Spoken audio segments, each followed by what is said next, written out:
پاکستان تحریک انصاف نے بانی کو الشفا اسپتال اسلام آباد منتقل کرنے کے سپریم کورٹ کے فیصلے کا خیر مقدم کیا ہے۔ علیمہ خان نے کہا کہ مایوس ہو گئے تھے، تب یہ فیصلہ آیا۔ بیرسٹر گوہر نے پی ٹی آئی کارکنوں سے اپیل کی کہ سپریم کورٹ فیصلے پر عمل کرتے ہوئے شفا اسپتال کے باہر جمع نہ ہوں۔ سلمان اکرم راجہ اور وزیر اعلیٰ خیبر پختونخوا نے بھی فیصلہ خوشائند قرار دیا۔ یقین دہانی کراتا ہوں کہ سپریم کورٹ نے جو آرڈر کیا ہے اس پہ ہم عمل کریں گے۔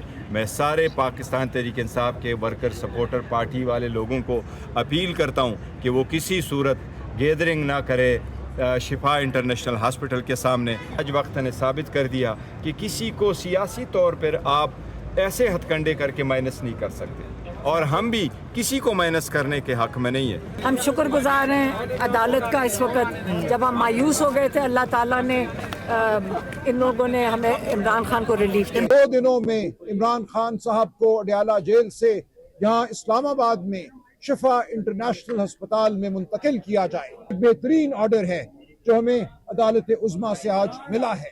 عمران خان کے چاہنے والوں سے جو کروڑوں پاکستان کے طول و عرض میں پھیلے ہوئے ہیں کہ جو عدالت عظمیٰ نے حکم دیا ہے اور جو ہم نے وعدہ کیا ہے اس کا پاس رکھا جائے۔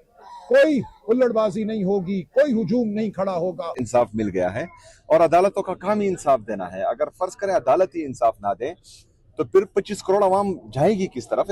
9 اپریل 2022 سے لے کر جو پاکستان تحریک انصاف عمران خان صاحب کے ساتھ زیادتی، جبر، فسطائیت، ظلم ہو رہا تھا، تو ایک فیصلہ اس کا ازالہ نہیں کر سکتے۔ ہم چاہتے ہیں کہ مزید انصاف ہو۔